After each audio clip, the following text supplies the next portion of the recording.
What's up, guys? It's KB. Make sure you subscribe to the Underground Sports Philadelphia YouTube channel. Click the bell icon down below so you don't miss a single video from us. And thanks for tuning in to another video from Underground Sports Philadelphia. Now let's get into it. Philadelphia, baby, you're going to love it. Best sports fans in the world. Actually, the worst, but that's what makes them the best. What is going on, everybody? Welcome into episode number 742 of Underground Sports Philadelphia, presented by the city of Vineland. It's your boy KB coming at you from Underground Studios, and joining me by way of South Jersey, the man, the myth, the legend, HK himself, Harrison Krementz. And this ain't no 2-week, 3-week stay in South Jersey. Your boy is here for good. I got a new job that I'm excited for, and we just hit our first Phillies game back together, which was Shout out to Tyler and Vic. It was a fun game. It was a fun game, but goddamn, those umps were the worst, and it's hard for both of us as staunch Aaron Nola defenders because he had one of his worst outings to date in a Phillies jersey. Rough. We will recap this Cardinals series as the Phillies lose their first series at home since 2024. We'll look ahead because the schedule upcoming very favorable for the Phils in terms of opponents.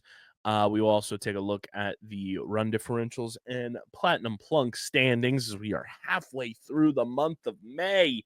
We will also dive in to the NBA draft lottery as the greatest draft lottery team to ever exist pull off yet another heist as our 76ers and Jared McCain brought all the luck of the process to Chicago for the NBA draft lottery. We'll break it all down. We'll discuss how we're feeling, who we have our eyes set on once the draft rolls around in about a month, which I think we will be doing a live stream for pending date. I think it's June 25th, if I'm not mistaken. So we may be doing a live stream for that with a bunch of people, which will be a lot of fun. We're going to go through the NFL schedule as the Eagles schedule is now firmly cemented. We know who we're playing, but now we know when we're playing them. We will go through all of that. We will discuss the Philadelphia Flyers hiring their next head coach. And then we will also talk a little bit of Philadelphia Union footy as the boys pull off a dramatic win at the Soob tonight as we record this on Wednesday night against the worst team in the MLS, who still do not have a single win on the season as far as I know. But before we get into everything, make sure you guys are following us on the socials at Underground PHI across the board. We're on every social media platform. Subscribe to the pod, Apple, Spotify, wherever you get your podcasts in audio form. Leave us a 5-star review. It goes a long way for helping this show continue to grow. Helps more people find not only Underground Sports Philadelphia, the flagship program, but every podcast on our network. And if you are an Apple Podcast user, which I know there are hundreds and hundreds of you, we now have the Underground Sports Philadelphia podcast channel on Apple Podcasts. So if you go into your Apple Podcast app, check out the channels tab, you will see Underground Sports Philadelphia there, and you will see every show that is on our network, and it is available for you. It's a very cool feature that I have been waiting years and years for us to get access to. We finally have access. Thank you, Spotify for Podcasters, for allowing that to happen. But you can see every show on our network. You can see the top shows, top episodes, and a whole lot more. So definitely check out the channel on Apple Podcasts. And of course, guys, as always, this show is proudly presented by the City of Vineland, and the City of Vineland Municipal Calendar features city-organized, city-sponsored, and city-affiliated events that are of public interest. The calendar, which is accessible at vinelandcity.org, is a good way for residents and visitors to build awareness, remain engaged with city government, and participate in local events. You can also follow the City of Vineland on social media via their Facebook, Instagram, LinkedIn, and YouTube pages. And through these tools, you can stay connected to the community and get important announcements about programs and services offered by the city, Vineland, New Jersey, where it is always growing season. And big thank you to Security 21 Security Systems and Paul J. Gillespie Incorporated for their continued support of this podcast.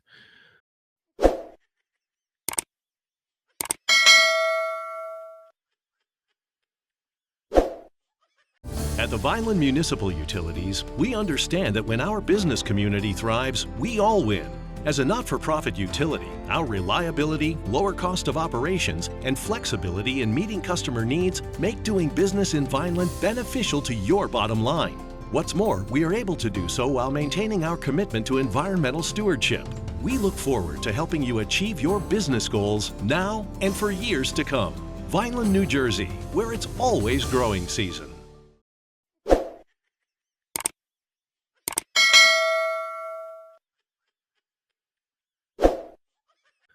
How we live in HK. I was sitting at the Phillies game tonight, right next to you, and my brain got to thinking.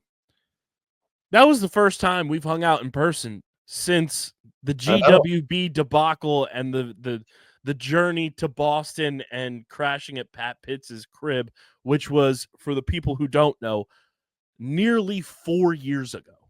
Yeah, I mean, it's part of my absence from USP was due to me needing to finish up school, and now that it's finished, and now that I got my job back at home, back where I love to be the most in the South Jersey, Philadelphia region, it had to happen. I'm so glad that it happened within my first week of being, but not even my first week, my first 3 days of being back in this wonderful, weird area of the world. And we're so back. We've never been so back. We've never been more back. Yeah. An absolute blast of a time. Shout out to avid listeners and supporters of this company, my dear friends Tyler and Vicky, for having us at the game tonight. Just doozy of a time. Incredible seats. Chill ass people. I rocked with both of them, and great seats. The only issue was the on-field product. Yeah, which we will get into for sure. But it's just good having you back in the dirty Jers, brother. It's good. It's good to be back, and it was, again, great seeing you again, my dude. And now we've got more plans to go forward, which I'm so excited about. We have so much on the horizon, which is exciting as all hell. Oh yeah. And I mean, like, the shit that Steve and I were brainstorming as we were at the Truist Championship of stuff that we're gonna be able to do, there's so much stuff that people are not even prepared for what we have planned. It's gonna be so much fun. It's gonna be cinematic. It's gonna be awesome. It's gonna be awesome. But let's get into it. We'll talk some fight and fills here, and it is brought to you by our awesome pals over at 47 brand. But guess what, guys? They want to be known as 47. We got to call them 47. They are truly the best in the game. I'm wearing it right now. The trucker style hitch, adjustable trucker style. It's gorgeous. 96 All-Star Game patch on that bad boy. Guys, I love the hitch. The trucker style is also a go-to because it fits just like the hitch style. Those are my go-tos. Genuinely the most comfortable hats on the market. And literally, when we were at the game tonight, I got a text from 47 that the diamond cut hitch have more styles in stock, including a powder blue Phil's John that is just absolutely mint, and I cannot wait to add that to my collection. I love that style of hat, by the way. The old school 70s, 80s, 90s diamonds on the hat, on the sides, just my favorite. I love that style. I will be getting that Phillies and Eagles one for sure. Yep. Use our link in the description. Shop everything 47 has to offer, from MLB, NFL, NHL, NBA, NCAA, minor league baseball, NASCAR. They got soccer as well. Hopefully next season they'll have even more teams available. But definitely check out everything they have to offer. Use our link in the description, and when you sign up and become a member of the 47 family, it's free to sign up. You get perks that are out the wazoo. You also get free shipping on all orders when you join the 47 family. So use our link in the description, sign up to join the 47 family and get free shipping on all orders. And when you sign up for the 47 family, you earn points on every purchase. Harrison, right now on my account, I have enough points to get a free hat. Like, hell yeah. it's beautiful. So join the 47 family today, and we thank 47 for being a proud partner of Underground Sports Philadelphia. All right, so the Phils lose the first series at home since 2024. Yep. They scratch out a win in the doubleheader. I'm fully convinced that the doubleheader threw them off a little bit. The weather kind of made things a little more difficult. They should have won on Monday. They should have. I'm not going to put it lightly. They should have won on Monday. But you're not going to win when you leave 7 runners on base. Christopher Sanchez pitched more than well enough to get the win. Yep. Matt Strahm gave up the earned run when he came in relief in the 7th inning. And then the bats just were not there in that game. Trey Turner goes 1 for 5. Bryce Harper has been not ice cold, but he's been ace frio for quite some time. Went full Nick Sirianni mode, shaved his head. When you don't have everyone performing, you're not going to be successful. And like the bottom of the lineup from Edmundo Sosa, who was pinch hit for by Bryson Stott, Weston Wilson, who was pinch hit for by Max Kepler, Johan Rojas, who was pinch hit for by Brandon Marsh. Those, 6 guys? Sosa, Stott, Wilson, Kepler, Rojas, Marsh. Those 6 guys went a combined, 2, 4, 6, 8, 10. They went a combined 1 for 12. Yep. Meanwhile, Castellanos, JT, and Schwarber, Bohm, all hitting well.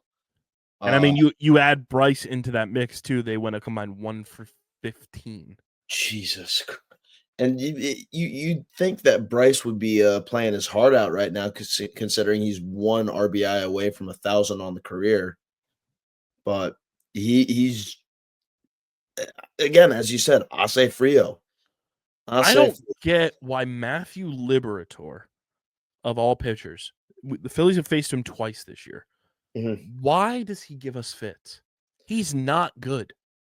He's just one of those weird pitchers that has our number.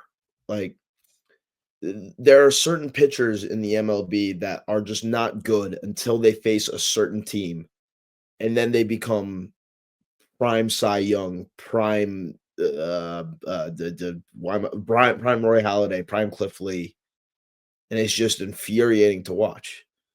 But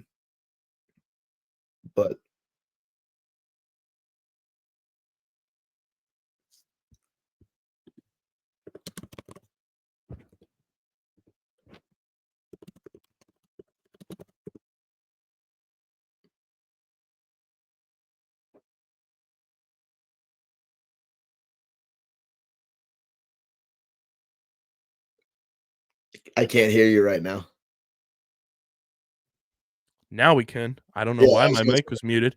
I'm sitting there like, I'm pretty sure my volume's up right now. What is going on? I don't know why my mic muted. But they win the first part of the doubleheader as Tuesday was rained out. They win 2-1. Luzardo pitched phenomenally again. If he's not an all-star, we riot. Exactly. 7 innings, 6 strikeouts, 5 hits, 1 earned run. They get the job done there. They lose in, funnily enough, fashion on NFL schedule release day by a football score 14-7. Just bad pitching. Bad pitching. You give up 19 hits on 14 runs. You scored 7 on 10 hits. Like that on a normal day is enough to win a game. But Aaron Nola was hell tonight. Nola could not get out of 2 strike counts to save his life. And that had to do with the ump. The ump was just god awful tonight. I've seen a lot of bad officiating over my time watching sports, but this might have taken the cake for the worst officiating I've ever seen in person. Yeah. It was just I bad. mean, Nola gets tagged 3 2/3, 12 hits, 9 earned runs, 1 walk, 2 strikeouts. One of his worst performances of his career, arguably. Tanner Banks was great again in relief, an inning and a third, 1 hit, 1 strikeout. Taijuan Walker came in, gave you 3 innings of 2 earned runs. The walk kind of hurt him a little bit. I don't know about you, Harrison. I've been saying this for a while now. I don't need to see Carlos Hernandez pitch for the Philadelphia Phillies ever again. No, I agree. That dude stinks. There's a reason the Royals were letting him go before the season stinks started. on ice. He's so goddamn bad. 2/3 of an inning, 2 earned runs, a walk on 3 hits. He just does not do anything for me, and I'd rather see a guy like Daniel Robert, who came in for that final third of an inning and pitched tonight. Had some good stuff. I'd rather see somebody like that who's 30 years old and have him pitch than Carlos Hernandez, who has shown you as close to nothing. In a Phillies. He has a 6.75 ERA. Oh, good. A 1.94 whip. Like, he's supposed to be a flamethrower out of the back end of the bullpen, and that dude, he's so bad. He's so bad. He's throwing fire, but like the kind of fire that's easy to see and kind of slow moving. And he's throwing fire sauce from a Taco Bell packet. Yeah, which it's supposed to be spicy, but is it really that spicy? He's really so bad. I never need to see him pitch in a Phillies uniform ever again. Bad loss, bad series loss that you should have won. Like, I'd be fine if they lost tonight, like, whatever. Embarrassing that you lose in front of us, but they should have won. They should have won Monday. They should have won Monday, and me and my dad were talking earlier, and as long as you win 75% of your series in a month, you should be making the playoffs. And you know, they're still on that track. They're still playing really good baseball. And again, the bats were relatively alive tonight, at least for the top. Hit well. The top of the order hit really well, except with the exception of Bryce Harper. Once you get to the back end, though, that's where it starts to kind of fall apart. Now, we're looking that Nick Castellanos is having the season of his life. Stott went 1 for 4 with a walk. Trey went 1 for 4, scored a run. Bryce walked, scored a run. Schwarber went 1 for 4 with an absolute nuke shot. Nick Castellanos went 2 for 4 with a run, scored. He played phenomenal yet again. Max Kepler was 1 for 4 with an RBI. JT was 1 for 4 with a home run. Phenomenal home run as well. Bohm goes 2 for 4 with a home run. Marsh goes 1 for 4. Like, it's not that they played poorly offensively. Like, it was nearly everyone outside of Bryce hit.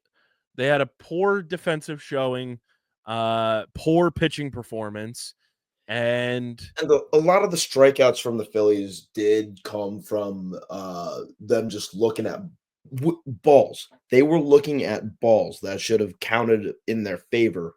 We were looking on the MLB at bat app, and so many of the pitches that were called strikes were balls.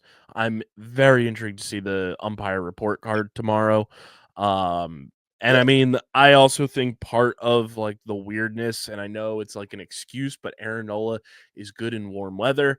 I think the rain really threw him off. His velocity was down, past couple outings. He's been hitting like 94 on his fastball. He was like 92 consistently. So velocity was down. The rain was like misty to start the game. Not that that's an excuse, but it definitely looked like it threw him off. He's a Southern boy at heart. He loves that nice, warm, humid weather.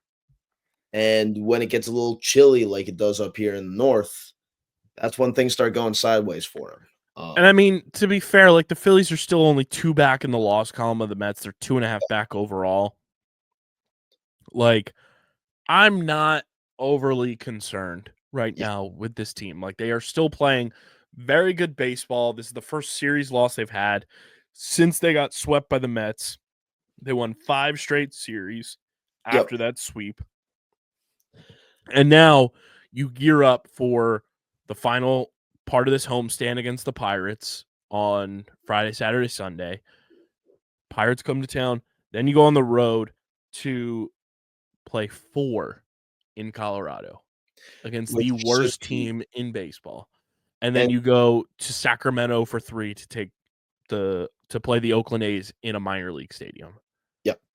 And again, we talked about it earlier. 7 runs on 10 hits should be enough to win you a game. 9 times out of 10, you win a baseball game when you do that. Yeah. It wasn't the offense's fault that we lost that game. No, they played well. It was on the pitching. It was on the defense. And, since I'm a diehard Philadelphia fan and I love just complaining about everything, I am going to bitch about the referee. The umpires this entire series were fucking awful. Yes.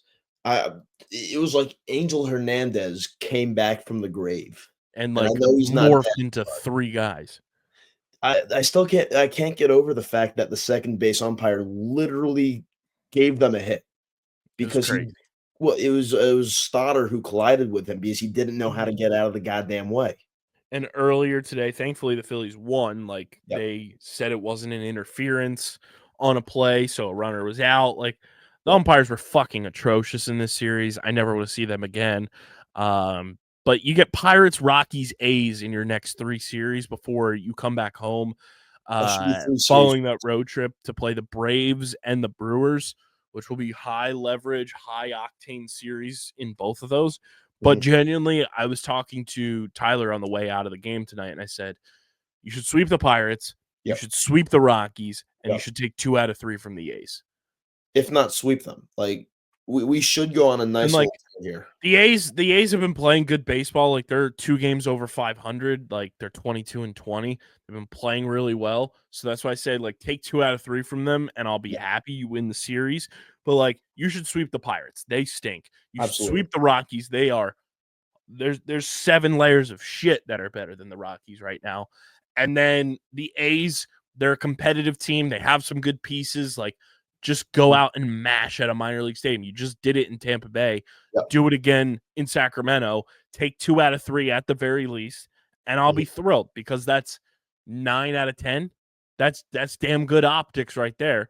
And like you said, if you win 75% of your series, you go to the playoffs. Well, I did the math. You win 2 out of every 3 by winning every series.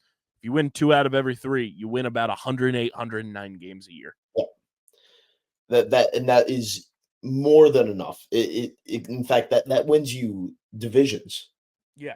And like, we're not even at, and I brought this up probably like 2 weeks ago now. I said, like, baseball season, it's like running a marathon and you get like your mile markers. We haven't even reached the first mile marker of the season, which is Memorial Day. Yeah. Like, that's what I view as a mile marker in baseball. It's Memorial Day, All-Star break. You get another mini mile marker at the trade deadline. Yep. August is a mile marker in and of itself.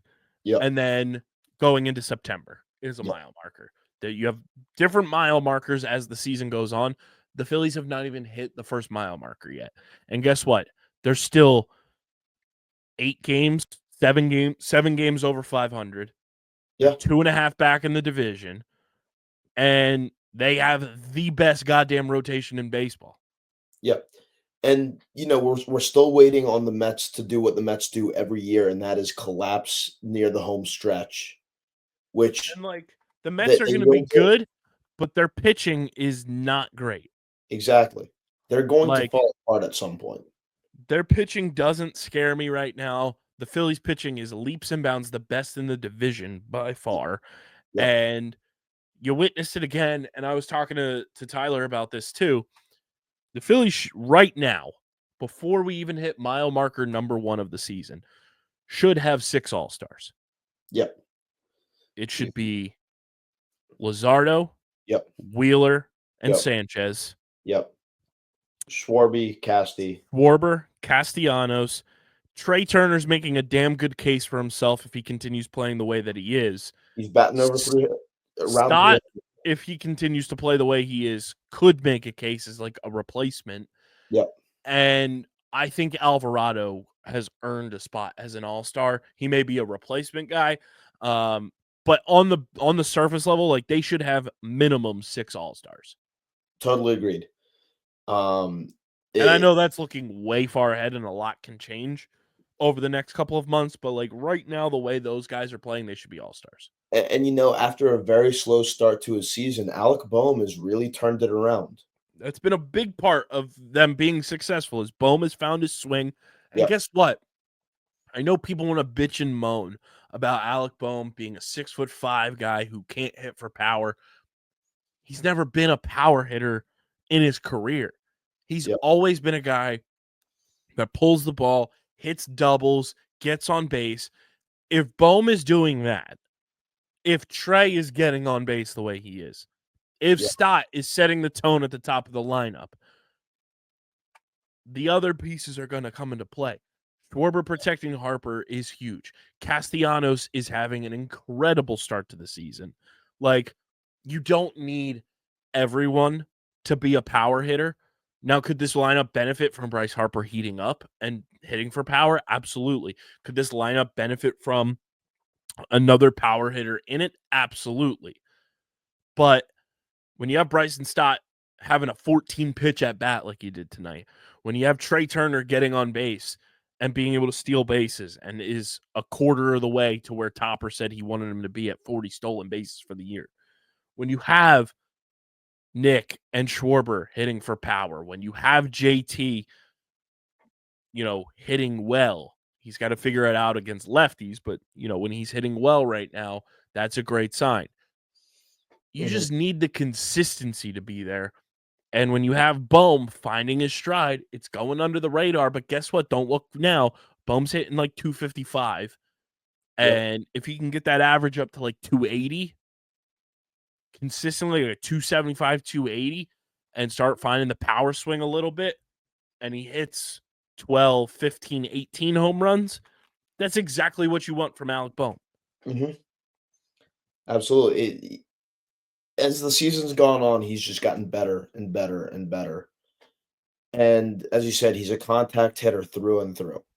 And he always has been. And the people who think he's like this big bopping, mashing home run hitter, like that's not his game. He's not Ryan Howard. He's Chase Utley.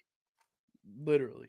Like if you want your Ryan Howards, look at Schwarber, look at Harper. Mm-hmm. Turner, Stott, and Boehm are all very similar to Chase Utley in the way they hit. They don't take big hacks at it. It's short, compact, bat on ball, and put it, just swing through it.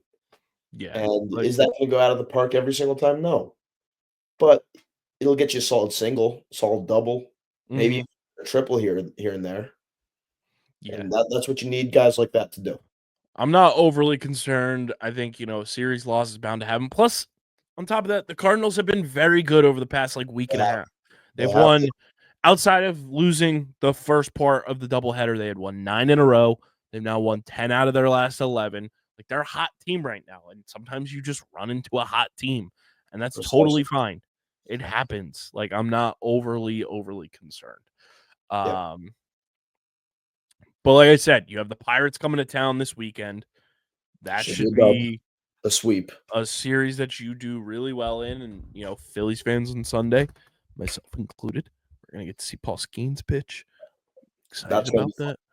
I need the Phillies to fucking torch him because I want to see them win. But I'm excited to see Paul Skeens in person. I wonder if Livy Dunn is going to be there because that would be funny. Should I go Riz up Livy Dunn, Harrison? If you have the opportunity, 100%. Come on now. Did KB Riz up Livy Dunn? Is KB the new Riz King? Sound off in the comments. Is KB the new Rizzler? Oh, dude. Sunday we have an incredible pitching matchup. Is it Luzardo and Skeens? It's Skeens versus Sanchez. Ooh, that's gonna be fun. That's must-see TV. That's gonna be fun. Wait, ready? I'm gonna do that for a clip. Ready? Here we go. Yeah. Did KB riz up Livy Dunn at the Phillies and Pirates game at Citizens Bank Park? Is KB the new Riz King? Sound off in the comments. Shout out Hoopify. But yeah, I mean, Pirates coming to town. That should be a series you win. Plus, you potentially have a chance to look at a future Phillies reliever in David Bednar. We'll see. And I think that's like the one thing the Phillies are missing still is like a key right-handed reliever out of the back end of the bullpen. You know, we'll see what happens when Jose Ruiz comes back from his IL stint. I think you get rid of Carlos Hernandez to bring him back. But that's one thing they just really have to figure out is getting a consistent right-handed reliever out of the back end of the bullpen. Yep. And once they figure that out, things are going to turn very positively for the Phillies. Let's take a look at the run differentials. Harrison, it's been a while since we've been able to do this, but if you're new to the program, the run differential game is us taking a look at the MLB run differentials, not only in the NL East, but across all of Major League Baseball, but particularly with the NL East. I ask Harrison if he wants the runs scored or runs against. He tries to predict the run differentials for each team in the division, and then we see how close or far off he is. It's a fun one this week. So, Harrison, we will start in the NL East. The New York Mets are in first place, 28-16. Would you like their runs scored or runs against? Give me their runs scored. They've scored 205 runs, which is the most in the division. I believe last time we did this, they're plus 50 something. So I'm going to say they're plus 57. They're plus 65. Okay. They've scored 205, surrendered 140. It's a lot closer than my last couple of guesses with the Mets. We move to the 25-18 Philadelphia Phillies. They are 6-4 in their last 10. Would you like their runs scored or runs against? Give me the runs against. They have given up 186 runs, which is the third most in the division. Mm-hmm. I'm going to say they're plus 28. They're plus 16. Damn. They've scored 202, which is the second most in the division, but given up 186. Okay. We move to the 21-22 Atlanta Braves, who are also 6-4 in their last 10.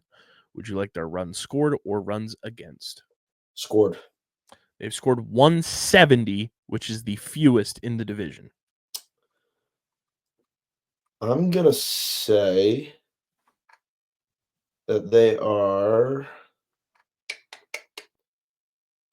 -3. They are +1. Okay, that wasn't a bad guess. +1. Wasn't a bad guess. God damn. Okay. Then we go to the 18-26 Washington Nationals, who are 3-7 in their last 10. Would you like their runs scored or runs against? Give me their runs against. They have surrendered 238 runs, which is the second most in the division. I'm going to say -17. I'm going to ask you to add 40 to that negative number. They've given up, they're at a -57. I'm sorry. What? They've scored 181 runs. They've surrendered 238 for a -57 run differential. Jesus Christ. But wait, there's more. The 16-26 Miami Marlins, who are 3-7 in their last 10.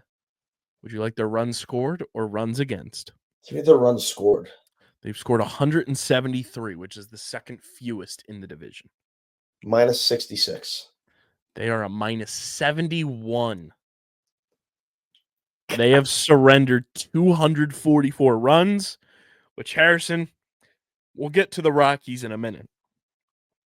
The Marlins have surrendered 244 runs across 42 games. That's insane. We do a little math there. That's about 5.81 runs per game. We multiply that by 162. The Marlins are not on 1K watch. They are on pace to surrendered 941 runs on the Okay. year. But we'll move to the NL Central, where the Cubs have scored the most runs in all of the National League and tied for second most in baseball, 244, but they've surrendered 192, so they're at a plus 52 run differential. The Cardinals are at a plus 31. The Milwaukee Brewers are even Steven. They have a 0 run differential. The Cincinnati Reds are 4 games under 500, but they have a plus 18 run differential. And the 15 and 29 Pittsburgh Pirates have a minus 54 run differential. Then we go to the silliest division in baseball, the NL West. The Dodgers are a plus 54. The Padres are a plus 50. The San Francisco Giants are a plus 37. The Diamondbacks are 2 games over 500, but they're a minus 4. And then we go to everybody's favorite, the 7 and 36 Colorado Rockies. Harrison, they have given up 275 runs so far this year. Wait. I want to guess. Don't tell me. They are at a minus 103. They're at a minus 137. They've scored 138 runs, given up 275. They are 7 and 36.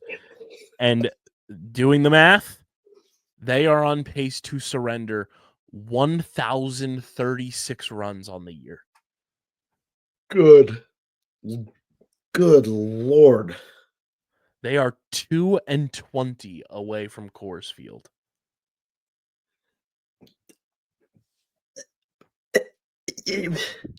They've already fired their manager.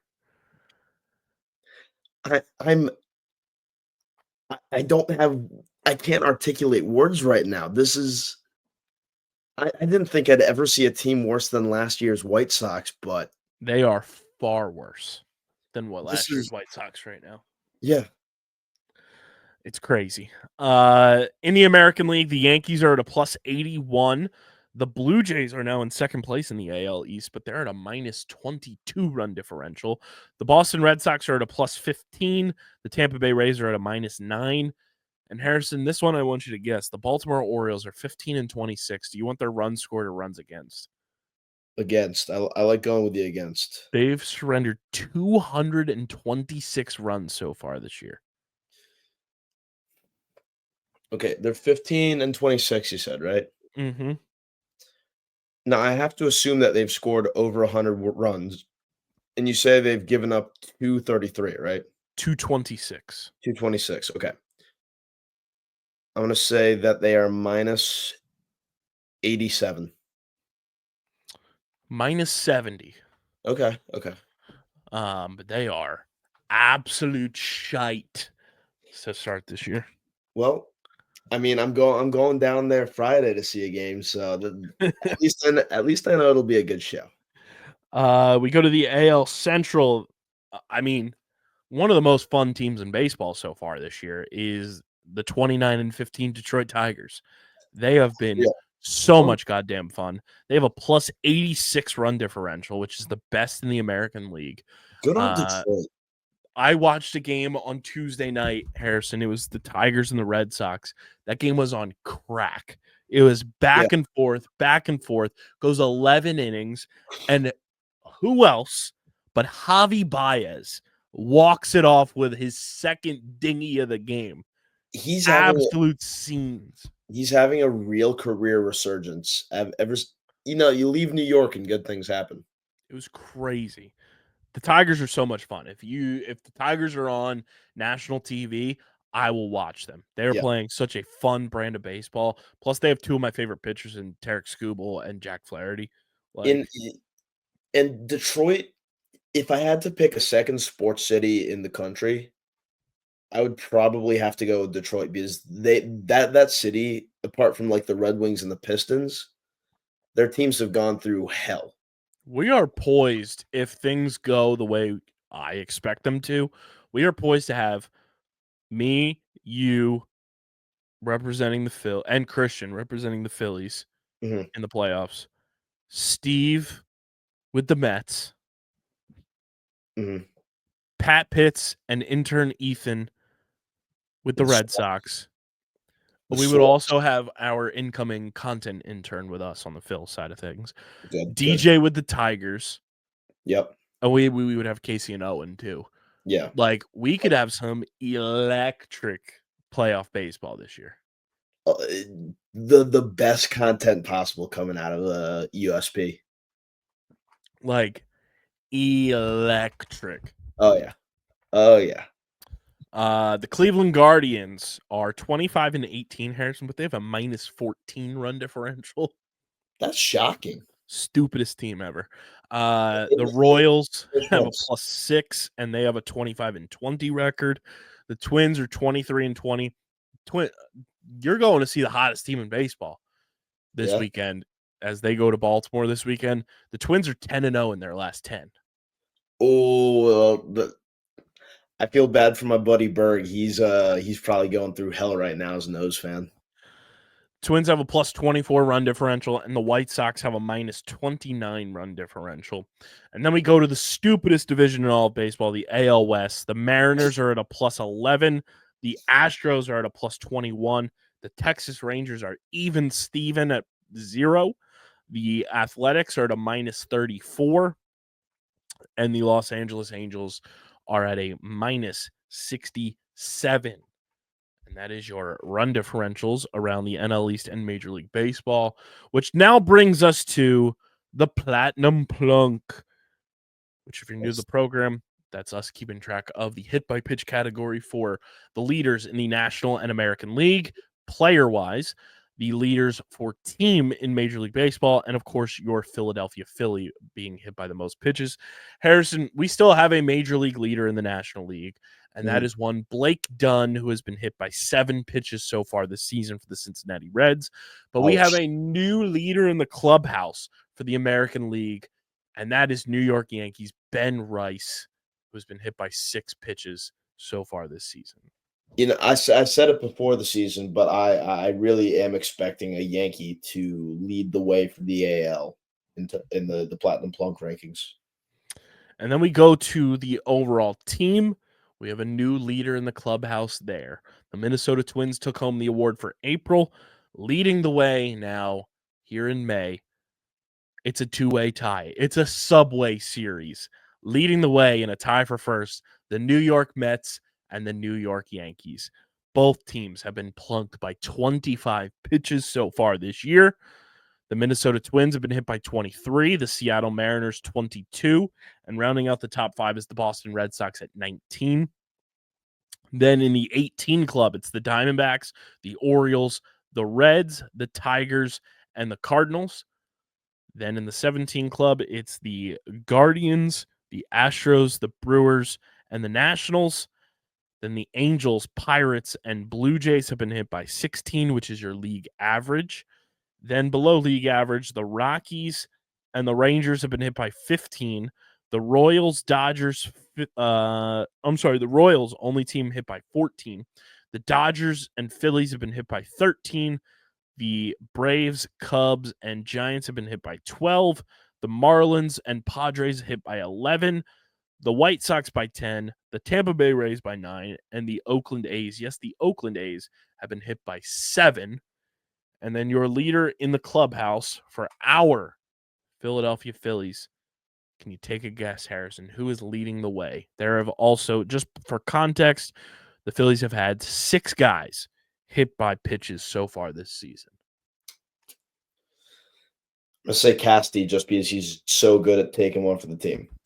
Nick Castellanos has only been hit by 1 pitch this season, so he is not the leader in the clubhouse. Schwarby? It is Kyle Schwarber. He's been hit by 4. Alec Boehm right behind him at 3. Trey Turner and Max Kepler have been hit by 2. And Nick and Bryson Stott have been hit by 1. Surprisingly, Bryce Harper has not been hit by a pitch so far this season. That's shocking.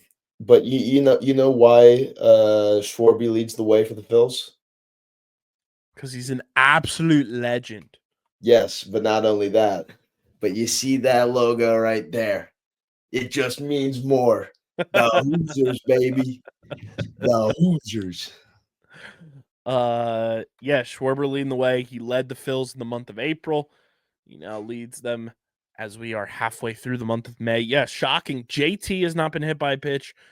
Harper, Rojas, Brandon Marsh, Edmundo Sosa, Rafael Marchand, Weston Wilson, Cal Stevenson, and the no longer on the Philadelphia Phillies, but forever in our hearts, Cody Clemens. But yes, that is the Platinum Plung standings, and it is brought to you by our pals over at Kenwood Beer, the official beer partner of Underground Sports Philadelphia. Harrison, the Kennies were flowing at the Truist Championship hotel room with the boys.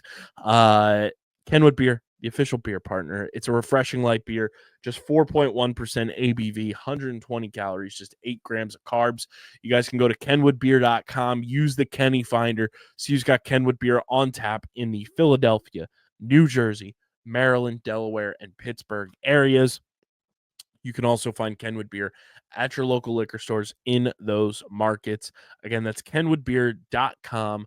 Must be 21 or older to do so. And as always, guys, please drink responsibly.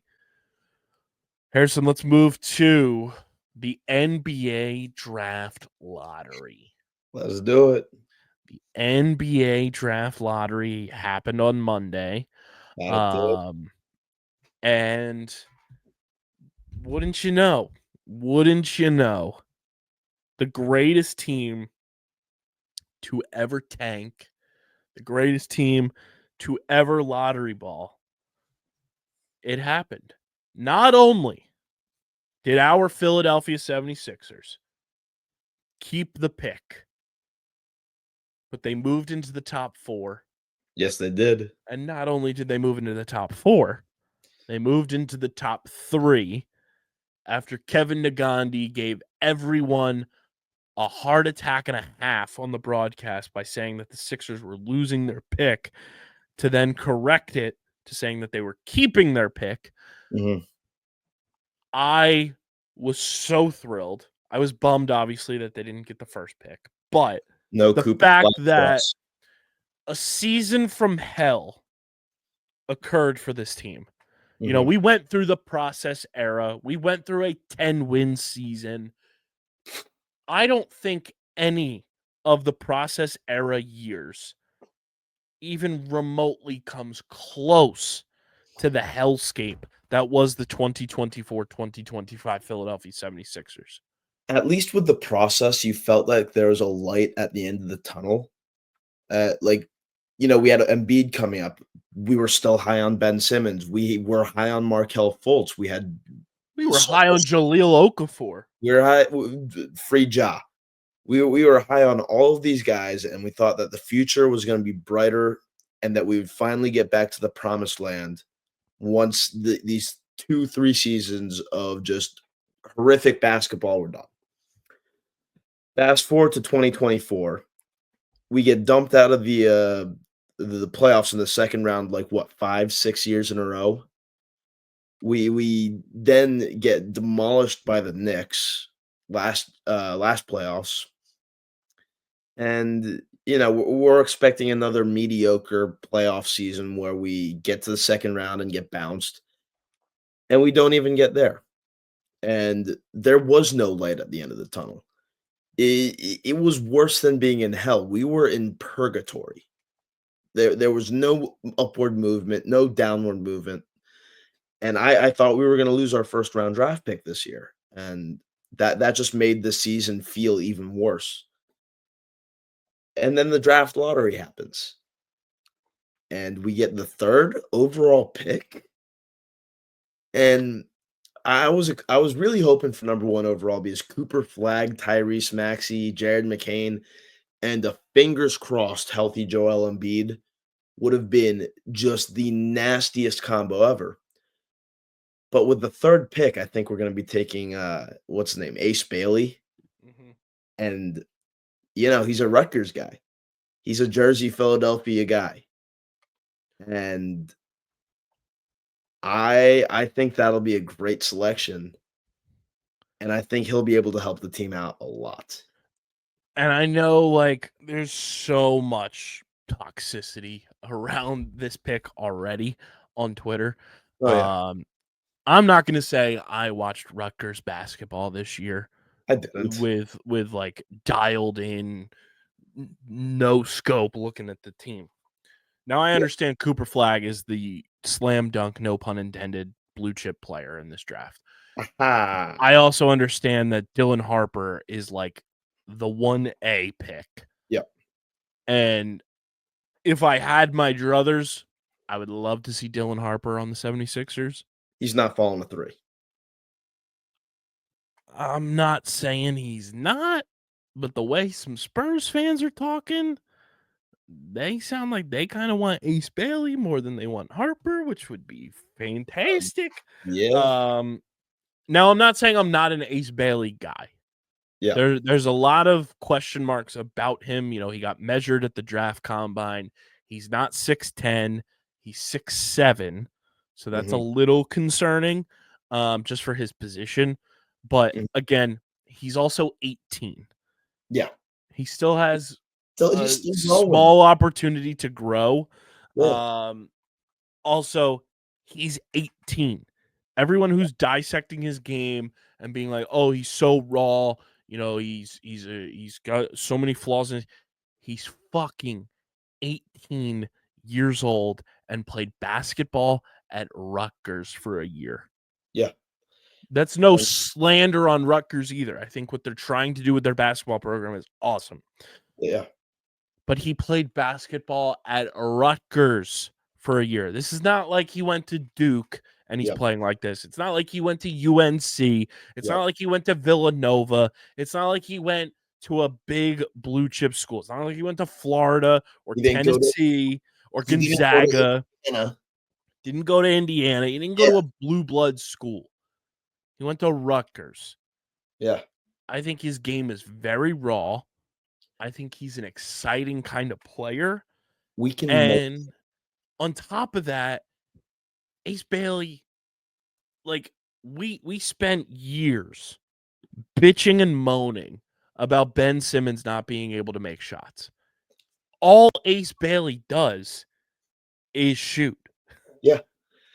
Now, I'm not excited, Harrison, for the inevitable Ace Bailey stepped on a crack and instead of breaking his mother's back, he breaks his own.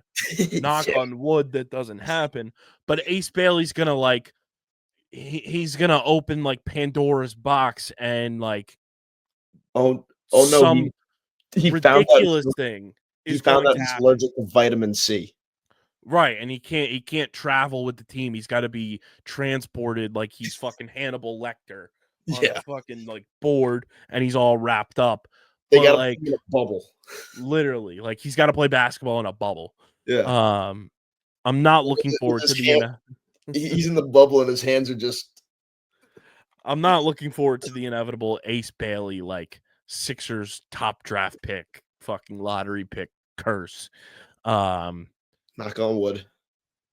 But like it's like this is the first time I felt excited about the Sixers in a long time.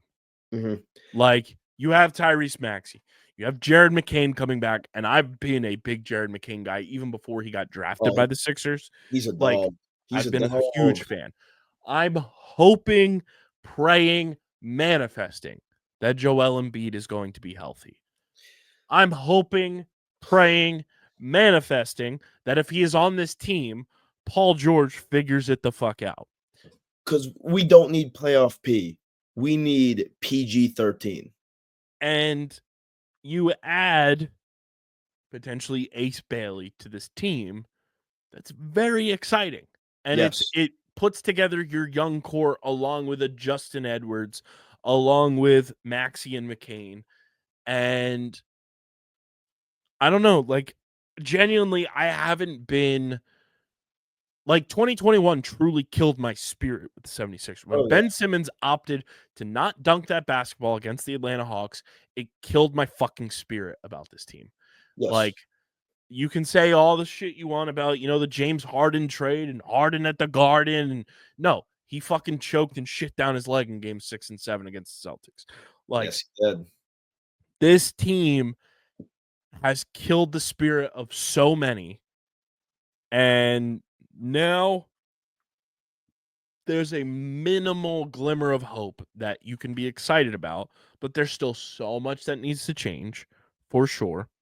And I don't know, like it's going to be a long month of draft analysis. It's going to be a long month of people saying, Ace Bailey, does Dylan Harper fall to 3? Do you trade up to 2 to make sure you get Harper if that's your guy? Do you trade down and try to draft like a Con Kneppel or something like that? There's going to be so much of that. We're going to have some people on too that are much more in the basketball space to break it down with us from our fan analysis perspective. But on top of that, the draft lottery. I'm not even ready to talk about the Dallas Mavericks getting the number 1 pick. I want to It's rigged. I want to know. This has to be the first time in the history of both leagues having a draft lottery that one singular team moved up 10 spots in their draft lottery. Yep. Because the Mavericks moved up 10 spots, and in the NHL draft lottery, Utah moved up 10 spots. Yep. That has to be a first, right? Like, it's gotta be. I don't remember that ever happening. I couldn't tell you, man. I really couldn't. But Dallas moves up. They have a 1.8% chance to get the number 1 overall pick. And the craziest part about all of this, Harrison. So Dallas was a play-in team. They had the same win percentage and same record as the Chicago Bulls. Okay? Crazy. Do you know how they determined where these teams were seeded 11 and 12 in the draft lottery? No, how did they do it? Heads or tails? They flipped a coin. They flipped a goddamn coin. They flipped a coin. That coin flip yeah, ultimately gave the Dallas Mavericks over the Chicago Bulls Cooper Flag. You know, we were talking about this earlier, but if the NFL ever instituted a draft lottery, and I believe the tweet was if a 2-15 team wound up with the 6th overall pick, January 6th would look like nothing. The fact that the Dallas goddamn Mavericks have a higher pick than the Sixers it's their compensation for trading away Luka. Oh, 100%. I mean, you look at the history of the NBA, anytime somebody has scratched the back of the city of Los Angeles, they get the number 1 pick. Yeah. Yeah. That's how it goes. Davis, Zion, now Luka. Yep. It happens time and time again. When will the Lakers have on the NBA ever end? It's just so goddamn funny. But also, the fact that San Antonio moved up 6 spots to get the number 2 pick, and now they have the potential to add Dylan Harper if they so choose to Wemby and De'Aaron Fox and the rest of that young core is just as asinine. Oh, yeah. The draft lottery is so fucking broken in the NBA because Charlotte, Utah, Washington, and I'll even go to a degree the Brooklyn Nets, all fucking dog water teams this year. Like, so bad. Like, Utah was 17 and 65. Worst team in the league. They get the 5th pick. Charlotte 19 and 63. They end up with the 4th pick. Washington 18 and 64. They move down 4 spots to number 6. Like, those teams won teen number of games and fall 4, 5, 6 respectively. Yep. That's crazy. Crazy. And then on top of that, Atlanta's pick goes to San Antonio. So not only do the Spurs have the number 2 pick, they also have the number 14 pick. Yep. And then on top of that, OKC is going to end up with Miami's pick at 15. Like, it's crazy. But I will say this, and future Kyle, clip this. The Sixers officially won the Al Horford trade. Thank God. Because this first-round pick that was lightly protected traded to Oklahoma City along with Al Horford in exchange for Sixers legend Danny Green, stayed with the Sixers, and now we have the number 3 overall pick. So we really 1-for-1 traded Danny Green or Al Horford for Danny Green. That's great. That's great. Beautiful. And because of on top of that, we remember OKC, shout out Mike Muscala, Sixers legend, is the reason we have Tyrese Maxey. Yep. Shout out Moose. So the third pick is the Sixers. The draft order is Dallas, San Antonio, Philadelphia, Charlotte, Utah, Washington, New Orleans, Brooklyn, Toronto, Houston by way of Phoenix, Portland, Chicago, Atlanta by way of Sacramento, and San Antonio by way of Atlanta. That's your lottery area. Hell yeah. I also laughed that somebody said like Dallas just knows their way to find an elite white boy, and it was Dirk and Luka and then Cooper Flag. And then someone said the tariffs are getting crazy. We had to get our white boy domestic this year.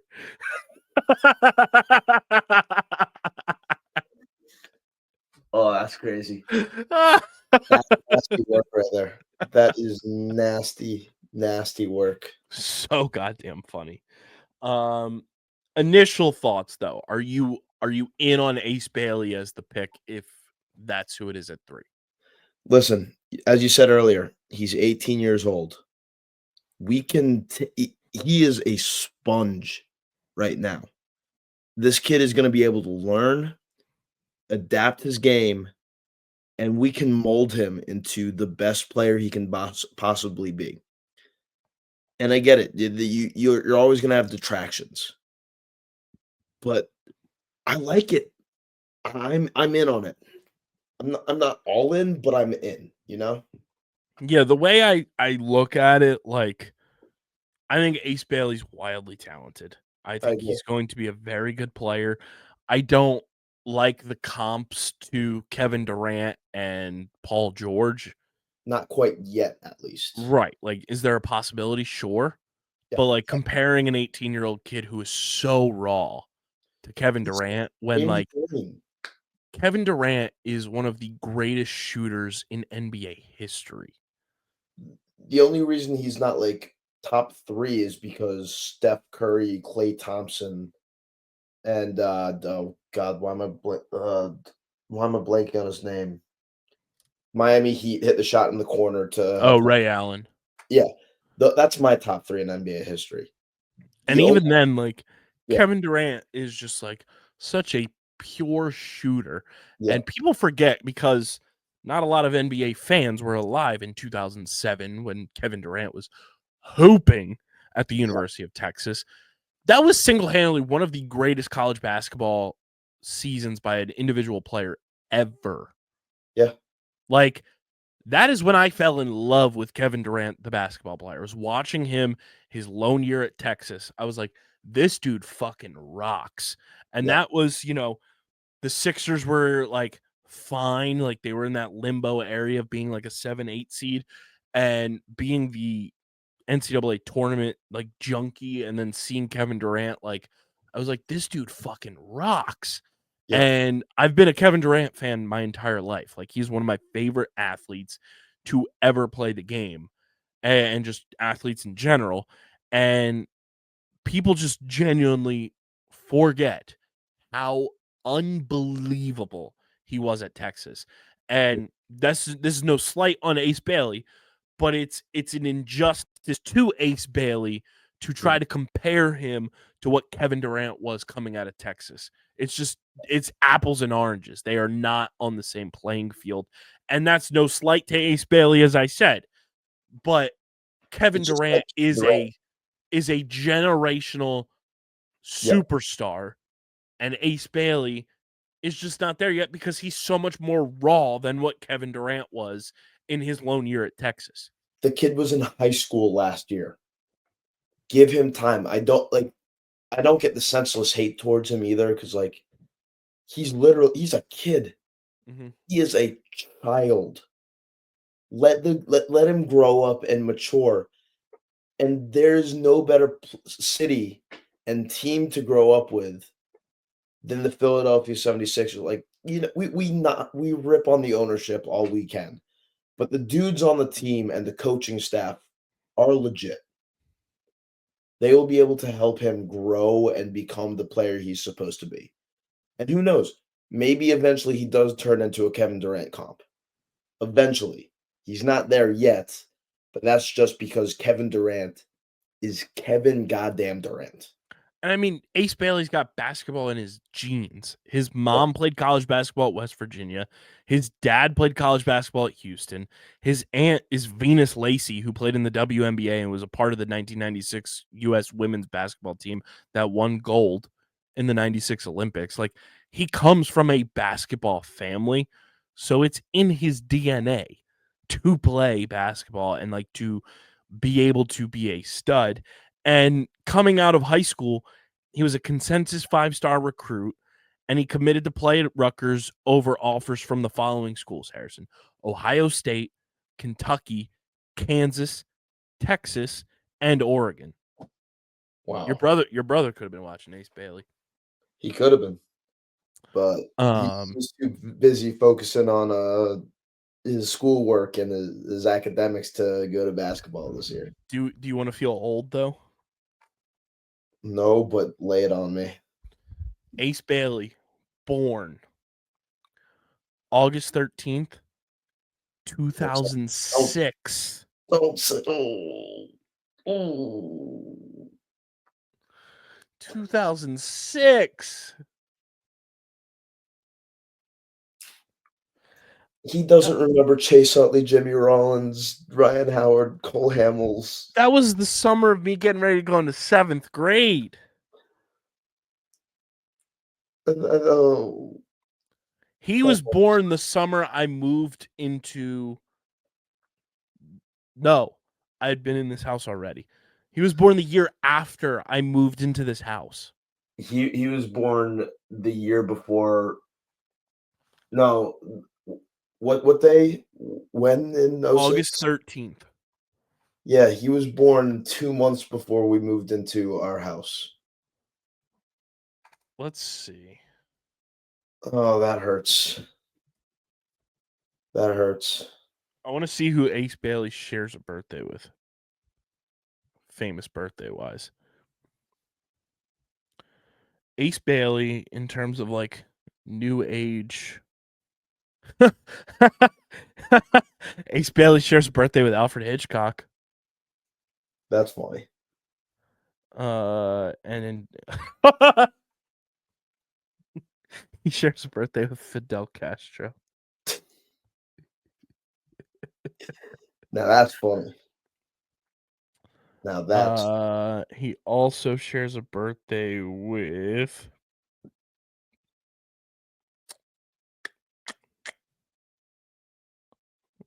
Bobby Clark. hey, Philly legend. So He also shares a birthday with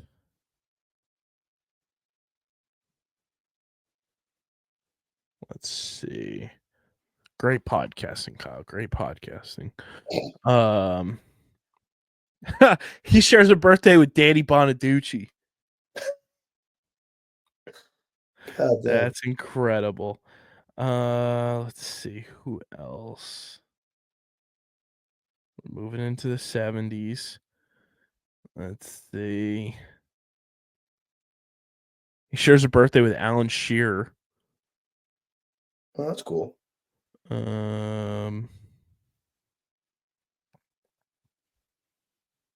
He also shares a birthday with Sarah Huckabee Sanders. Sebastian Stan. Oh, that's cool. Shout out Winter Soldier. DeMarcus Cousins Dangerous. shares a birthday with shares a birthday with Boogie Cousins as well, and shares a birthday with Johnny Gaudreau. Nice. Good birthday crew there for Ace Bailey. But yeah, Sixers get the third pick in the NBA draft lottery. And I mean, I gotta say what you want, seeing the scenes from the draft lottery party with the rights to Ricky Sanchez was fucking electric. Oh yeah. It was awesome to see all of that. But I'm excited. We'll see who the new member of the Sixers is in about a month. But I'm pumped. And our Sixers talk there brought to you by our awesome merch partners at PHI Apparel Company. Guys, you want to stand out in the crowd, whether you're going to a Phillies game, gearing up for the Birds, gearing up for the Sixers, the Flyers, the Union, or you want to rep your favorite Philly sports podcast, PHI Apparel Company is the place to do it. With their unique designs for all, there's no doubt in our minds you will stand out in the crowd. Go to phiapparel.co and use code underground at checkout to get 10% off your next merch order. Again, that's phiapparel.co, code underground to get 10% off your next merch order and stand out in the crowd with the official merch partner of Underground Sports Philadelphia. Harrison, the Philadelphia Eagles schedule has dropped. The schedule release has come out across the NFL. I think next week we will have our definitive rankings of all of the schedule release videos. I think we'll do that for next week's episode. But in terms of the schedule being out, we are going to go look at the schedule. We're going to give our predictions. We'll mark it down here May 14th, May 15th for the people. And then obviously we will do more once the preseason rolls around, see if our minds change at all. Yep. And then right before the season starts in September, we will have our final locked-in record for the Birds. But as we sit here on May 14th, May 15th, when you're listening to this, here is your 2025 Philadelphia Eagles schedule for the defending Super Bowl champions. Things get started week 1 on Thursday Night Football, September 4th, the kickoff game against the Dallas Cowboys. That's a win. And then week 2, the Birds go on the road to Arrowhead Stadium for a Super Bowl rematch against Andy Reid, Patrick Mahomes, and the Kansas City Chiefs at 4:25 p.m. I believe that game is on Fox. And then week 3, the Birds come back home to play host to the Los Angeles Rams on September 21st at 1 p.m. I think this is the first time in a long time, too, that the Eagles host the Rams in the regular season. It always feels like we go to L.A. Yeah. They're coming here now. It's like the Bucs. And then week 4, the most just copy and paste game of all time. Week 4, 1 o'clock, September 28th, down in Tampa to take on the Bucs for the 7th straight time, and I'm not even exaggerating, 7th straight time, including the playoffs, that the Eagles are going down to Tampa to play the Buccaneers. And then they come back home October 5th at 1 p.m. to play the Denver Broncos. And then short week, they go to the Meadowlands up to MetLife to take on the Giants on October 9th on Thursday Night Football. Then October 19th, they go back to the scene of Super Bowl 52 to take on the Minnesota Vikings at 1 p.m. Then they come back home, our birthday weekend, Harrison. Well, the first of 2 birthday weekends we get this year because, it carries over to Halloween weekend as well. But October 26th, the Giants come to town to take on the Birds. Then the Eagles have a week 9 bye this year. And then out of the bye, they get an extra day because out of the bye, they're going to Lambeau Field to take on the absolute nincompoop numbskull Green Bay Packers on Monday Night Football, who are just big dumb dipshits that want to ban the tush push. Then it's a short week, but also an extended short week to a degree because the following week, the Birds come home, 8:20 p.m., November 16th, Sunday Night Football. It is Eagles, Lions at the Link. And then week 12, we go down to Jerry World right before Thanksgiving on November 23rd to take on the Cowboys. Then week 13, the Eagles are playing the Black Friday game this year, November 28th, 3 p.m. against the Chicago Bears at the Link. And then December 8th, Monday Night Football out in LA to take on the Chargers. And then they come home December 14th at 1 p.m. to take on the Las Vegas Raiders. Mhm. And then week 16 on a Saturday, part of the Fox doubleheader. So this game can either be at 4:30 or 8 p.m. December 20th, right before Christmas. They go to Maryland to take on the Washington Commanders. And then December 28th could be game of the year. And a Week Super Bowl 17, preview. 4:25 p.m. Upstate New York. It's Eagles. It's Bills. 3 days after Christmas. How you doing? And then week 18, the Birds come home, finish the regular season up against Washington. So to lay it all out, it is Cowboys, Chiefs, Rams, Bucks, Broncos, Giants, Vikings, Giants, bye week, Packers, Lions, Cowboys, Bears, Chargers, Raiders, Commanders, Bills, Commanders. Harrison, we're going to do this month by month. Yep. We have it all kind of situated that way. So the month of September, Thursday Night Football, home against the Cowboys.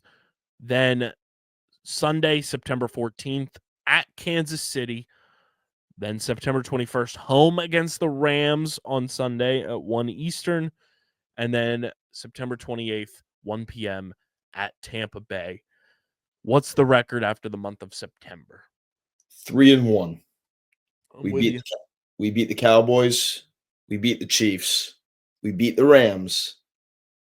And of course, we lose away to Tampa Bay. It's a tale as old as time. Death Exactly. taxes losing to Tampa Bay week 4. Yep. I'm with you. 3-1, 100%. Yep. Then we go to October, 4 games. Yep. Home against the Broncos, then short week at the Giants, then at the Vikings after the mini bye. Yep.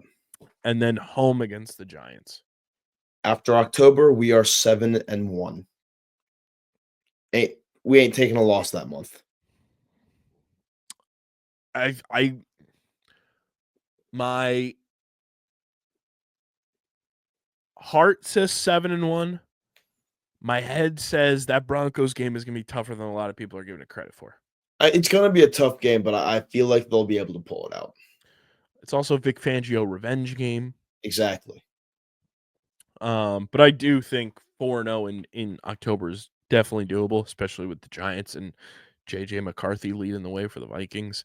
Yep. Then they have the bye week. Then we go to November. 4 games in November. Monday Night Football at Lambeau. Sunday Night Football at the Link against the Lions on a short-ish week. Yep. At Jerry World. And then short week home Black Friday against the Bears. I'm being a cocky Philadelphia dickhead right now. 11-1 after November. I think they'll lose one of either the Packers or Lions game. I don't know why. It's going to be the Packers. That's my thought. Which would be so tough losing that game out of the bye. Yeah. And I don't want them to lose that. But something right now just mentally tells me one of those games will end up being a loss. but I would not be mad with a 3-1 month of November. And Absolutely. quite frankly, like at that point, I have them at 7-1, 6-2. So you have 3 more wins. You're at 10, 11 wins potentially. Like that's not bad. And then the month of December is fucking brutal. It's brutal. So I At have the them, Chargers, home against the Raiders, at Washington, at Buffalo, home against Washington, which will be in January, but you get the point, people. so I have them at 11-1 right now, right? Mm-hmm. We finished the season 15-2. I think we lose away to Washington, and that gives us a kick in the ass against the Bills, which will allow us to win that game because Josh Allen has still never beat the Eagles, and that streak will continue. So I think the Chargers game is also going to be tougher than people give it credit for, especially being on a Monday night across the country type game. It wouldn't shock me if they end up losing that game. But I also don't trust the Chargers offense as far as I can throw them. Like Exactly. Herbert's fine, but they don't have a number 1 receiver. I think they split with Washington this year. I think Washington's still a very talented team, but we'll still boat race them if we see them in the playoffs. I think on paper, I don't know where they line up. I have them going 13-4 right now. I anywhere between 13-4 and 15-2 sounds right to me. Like the Bucs game is a loss to me. Yeah. They'll lose one of the Packers or Lions games. They'll split with Washington, and then I think they'll either lose the Chargers or the Bills game, which is fine because it's the AFC. Yep. So 13-4 right now in mid-May is where I'm sitting. And that's a playoff team right there. That's a division winner. That's a potential 1 seed in the NFC. Exactly. What's your official mid-May record? 15-2. Yeah, like 13-4, like has you winning the division hands down. Like I think, like genuinely, like 12, that 1 seed. 12 games is probably the benchmark to win the division.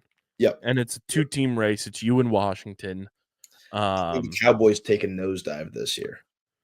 And like you're trying to become the first team since the Eagles did it to win the division back-to-back years. Exactly. I think 12 wins is the benchmark. Yep. And like in a weird way, like 11 might be the benchmark if Washington like stumbles here and there. I didn't even look at let's look at Washington's schedule real quick too, just to kind of compare since that's really the direct competition. Also cackling because I blocked the Commanders on Twitter. So here's the Commanders' schedule. They open up at home against the Giants. Then they're away on Thursday Night Football. Ooh, that's tough. Away Thursday Night Football at the Packers. Then they're home against the Raiders. Then they go to Atlanta. They go to LA to play the Chargers. Then they're home Monday Night Football against the Bears. Then they go to Dallas. Then they go to Kansas City on Monday Night Football. Then they are home against Seattle on Sunday Night Football. Then they're home against Detroit. Then they go away international game against the Dolphins in Spain. Then they have their bye week. Then their Sunday Night Football home against the Broncos. Then they go to Minnesota, away against the Giants, home against the Eagles, home against the Cowboys, away against the Eagles. Yeah. Their schedule's not that easy either. Like, no, having short week 2 sucks at Lambeau. I don't think Atlanta's going to be an easy out. And having to go to Atlanta, then to LA to play the Chargers is tough. They have to go to Kansas City. They have to host Seattle, and Seattle is like perennially a good team on the East Coast for whatever reason. Yep. Home against Detroit. They got to go to Spain for an international game. just saying, Washington, it's not going to be that easy. It's not going to be that easy. Also, on top of that, the Eagles preseason schedule. First preseason game is August 7th at 7:30 p.m. against the Bengals. And that game is at the Link. And then also at the Link, August 16th at 1 p.m. against the Browns. And then the final preseason game is on the road against the Jets, August 22nd at 7:30 Eastern. Nice little preseason schedule. Both Ohio teams coming to Philadelphia there for the preseason. I like that, and I like that one of the games is a night game too.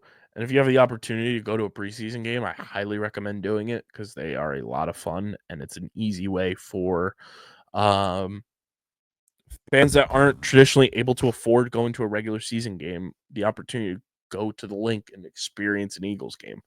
Fully recommend doing that. I'm excited though. It gets the juices flowing. Eagles schedule breakdown brought to you by our friends over at FOCO. Guys, it's no better time to gear up for the Birds season and be prepared to look your finest than with our friends at FOCO. Harrison, we were at the Phillies game tonight, obviously, and I finally got my hands on the Fanatic Neon Light that is from our friends at FOCO. Yes, It's going it to be did. down here in the studio somewhere. I can't wait to hang it up. It's going to be awesome. FOCO are the leaders in forever collectibles, from the overalls to the neon signs to the just dashing apparel. I've got my Brixels Lincoln Financial Field down here that we will build once we get to 1,500 subscribers on the YouTube channel.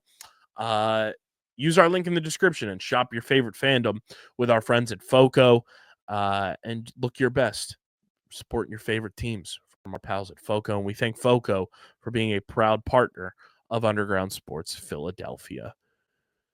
All right, Harrison, the floor is yours. Yes. We move to that puck. But before we talk about the new head coach, shout out to Kyle Pagan for this tweet. Can somebody introduce Matvey Michkov to Sea Isle? Yeah. Rather than the United Arab Emirates and getting in a single car accident and getting his international passport stolen and extorted for hundreds and hundreds and hundreds of dollars. He's young, he had to learn, but like it's not on him. It's not his fault. But now he just gets to go to Sea Isle and he'll enjoy the hell out of that. I'm so happy he's okay. Yes, that is the number one thing. But Christ on the fucking cross, someone introduce him to the Jersey Shore. What is it with Flyers players and car crashes? Like that's not a joke. It's like I genuinely want to know because it's terrifying at this point. I'm scared every single time one of them gets into a car. It's crazy. Yeah. I genuinely thought it was like The Onion that posted that. I know. I saw that. That out of pocket. But let's get into it. Flyers legend Rick Tocchet is our new head coach, and I am a fan of the hire. Now, the Flyers have had a pretty piss-poor track record with hiring former players, but Rick Tocchet is a former Jack Adams Award winner. Not only a former one, he won it last year. He was the best coach in the NHL last year. And did he have a rough go of it this year with Vancouver? Yeah, but, teams have their ups and downs. He is inheriting a young team who he will be able to turn into his ideal version of the Flyers. He knows what it's like, what the Philadelphia culture is.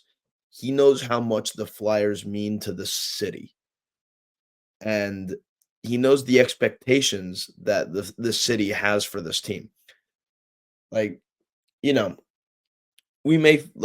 It may seem like we don't care about the Flyers as much as we do because of how much we wear our heart on our sleeves for the Birds and for the Phils and even for the Sixers. But while the Birds and Phils may be the beating heart of the city, the Flyers are the soul of the city, I would say, because they're rough and tumble. They beat the shit out of everyone who gets on that ice. And when the Flyers do well, Philadelphia does well. Now, I want us to tank next season, and I hope that they give them enough leeway that a dog shit season next year will not be enough for him to be fired, and he should not be fired for a tanking season. But that's because Gavin McKenna is gonna be him in the NHL, and I'd rather him be on the Flyers than anybody else. So a tank would work out in our fate next he season. did sign a 5-year, $25 million contract. So I think Exactly. So we I would should say at least 3 years. yes, and 3 years is the window we need to get back to where we should be, because that Mishkov will have 4 years in the NHL under his belt at that point. Travis Konechny should be captain of the team by that point, because I'm assuming Couturier, he's great, and I love Sean Couturier, but he's probably nearing the end of his rope. And by 2028, I think you'll see the Flyers in Stanley Cup contention. 2 things that I want to laugh about here, first and foremost. Number 1. Do you know the 2 records that Rick Tocchet holds in NHL history? It's the same statistic. One is for the Flyers and one is for the NHL. Is it about fighting? It's about fighting, isn't it? He is the Philadelphia Flyers all-time leader in Gordie Howe hat tricks at 9. He's also the NHL all-time leader in Gordie Howe hat tricks at 18. Jesus Christ. So what I'm hearing is he's going to try and bring back the Broad Street Bullies. I also want to laugh that you look at our past couple of coaches, Alain Vigneault, Yep. Torts, Yep. and now Tocchet. Hey, if it doesn't work out in Vancouver for you as a coach, just come on down to Philadelphia. Come on down, come on down. Hey, it didn't work for you in the Great White North on the Pacific Northwest, did it? Nah, come down to the Northeast. Here's on. my thing with Rick Tocchet. I don't know how I feel about the hire yet, and I'm obviously not as big a hockey guy as some others are, yourself included. But here's the thing that scares me about Rick Tocchet. We've seen the Flyers do this thing in our entire lifetimes where they hire the former Flyer to get the fan base excited, to get the fan base bought back in. I'm not saying Rick Tocchet is that, because we've obviously seen now, and if you know us and you know me on listening to this show and watching this show, I'm very much in on Danny Briere, the GM. I'm very much on Keith Jones, the president of hockey operations, or whatever Jones's title officially is. I'm in on both of those guys running the team, is what I'm trying to say. Yep. Both former Flyers. What I am nervous about is just like the optics of another retread head coach, a former Flyer, a Broad Street Bully era kind of guy. You know, obviously played in the 80s, so it wasn't like full-blown, 70s Stanley Cup Flyers, but, that era of like orange and black, beat the piss out of you. And, you look at Tocchet's coaching resume. I'll look at, his entire time coaching. 08-09 with Tampa Bay, they were bad. 09-2010 with Tampa Bay, they were bad. And then doesn't coach again until 17-18 with the Coyotes. 17-18, Coyotes, very bad. 18-19, Coyotes, bad. 19-20, COVID year, they get in, but they lose in the first round of the playoffs. 2020, 2021, they were bad and missed the playoffs. Yep. Then he's fired, goes to Vancouver. First year in Vancouver, they're really bad, missed the playoffs. 2023, 2024, Vancouver, first in the Pacific. They lose in the second round to Edmonton. Then 2024, 2025, they're 38-30. 38-30, and they lose 14 in overtime.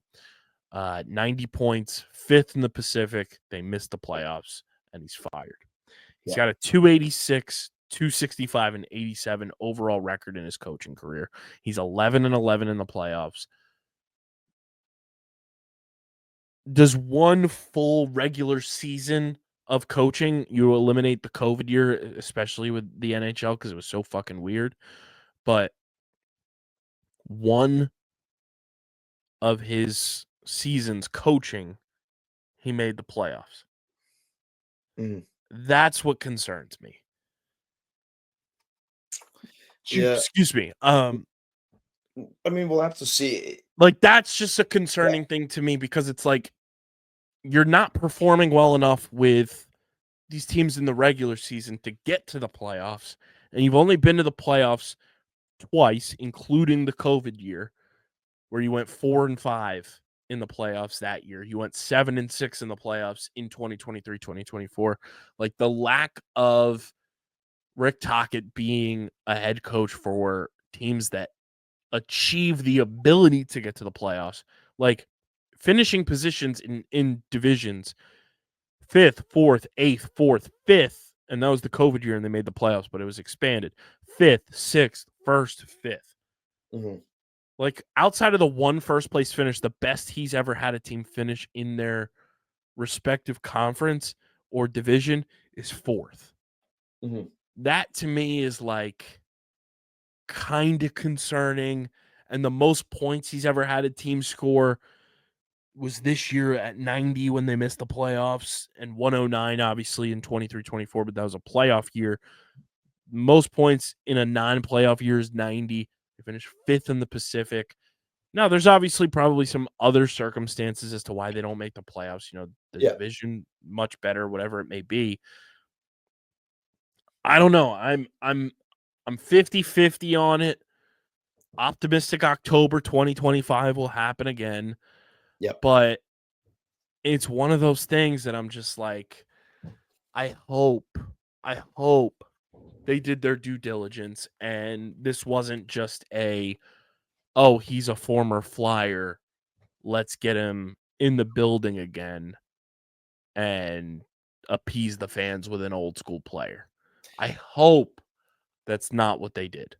I trust Danny Briere. I think he wouldn't have hired him if this was just to appease the fans. I think this was, we've done our due diligence. We think he's going to be our guy. And he'll be able to shape this team for a good future. I sure hope so, because the Flyers got fucking shafted in their draft lottery. Yes, they did. Yes, they did. But we don't need to go into that because I will get mad and I don't want to start yelling at 2:00 a.m. Hey, if it means that they got shafted so the Sixers could keep their pick and get number 3 overall in a draft in the NHL where there's really like 2 guys this year. Yeah, this isn't a loaded. If it was next year and we got shafted like that, I'd be pissed. Yeah. But this year, I am perfectly fine with it. Also on Rick Tocchet's resume, he was an assistant coach for the Four Nations Face-Off. So he is a Four Nations Face-Off champion. So that helps. That helps. I just hope that this is not like the Flyers of old. It's not. This is a they new just hired a guy to appease the fans that way. But yeah. Exciting times. Rick Tocchet, your new coach of the Philadelphia Flyers. That is all we've got for you guys. Shout out to the Union. Big win. Absolutely needed it, especially when you're playing the only team that does not have a win yet this season. You needed that win big time. They get the dub over the LA Galaxy. They're now in second place in the Eastern Conference, just 2 points behind Cincinnati. They should have won that fucking game against Columbus the other day. They should, but it is what it is. Haley, stop. Just like you, I don't want to be yelling at 2 a.m. about it, but they should have fucking won that game. They should have. Next game is on Saturday at Atlanta. And then the next time they're at home, Harrison, outside of the U.S. Open Cup against the Pittsburgh Riverhounds Soccer Club. Next home game, Saturday, May 24th, against Messi Mania and Inter Miami. Let's go. Dub dub dub dub dub dub dub dub dub. I wish that was the Flyers goal song, man. They have such a good goal differential too. Ty Barimo, MLS Golden Boot, as Mark said at the beginning of the year. Yeah, he's going to do it. He's going to do it. Make sure you guys are following us on the socials at Underground PHI across the board. Subscribe to the pod, Apple, Spotify, wherever you get your podcasts in audio form. Leave us a 5-star review. And if you are an Apple Podcast user, check out the all-new Underground Sports Philadelphia channel. So when you log in, when you go into your Apple Podcast app, there's the channels tab in your library. Click on that, and you can see every single podcast on our network. You'll be able to see if new podcasts get added to our network at any moment when you look in the channels area. So subscribe to the channel as well, and you can get all of our shows whenever they're readily available to you. Subscribe to the Underground Sports Philadelphia YouTube channel, youtube.com/@UndergroundSportsPhiladelphia. That is where you get full video episodes of this show twice a week, full video episodes of every show on our network, clips, shorts, live streams, original video content. It's all on our YouTube channel. Let's get to 1,100 subscribers. We're so close. Leave a like on the video, drop a comment in the comment section, and click that bell icon so you know whenever new videos go live. And this show, guys, is proudly presented by the city of Vineland. And whether you are looking to expand, relocate, or your new business startup, selecting the right location is critical to your success. Vineland, New Jersey offers both an affordable business location and an excellent quality of life. The city's economic development department is a one-stop source for moving your project through the development and approval process, and their goal is to make this process as smooth as possible and to provide the fastest turnaround times in the region. If you're considering potential locations for your operation, contact the Vineland Economic Development Team at 856-794-4100. That's 856-794-4100. Vineland, New Jersey, where it's always growing season. And big thank you to Security 21 Security Systems and Paul J. Gillespie Incorporated for their continued support of this podcast. This has been episode number 742 of Underground Sports Philadelphia. HK's back in the dirty jers, baby. We will be back next week with myself and Harrison. I'll be back on Monday for you, recapping the Pirates series. Hopefully the Phils get a series win, a series sweep. And we are so close to so much going on at this motherfucking company. And it's all thanks to you guys. So we will catch you on the next one. But until then, we're getting the heck up out of here. We are signing off. Peace.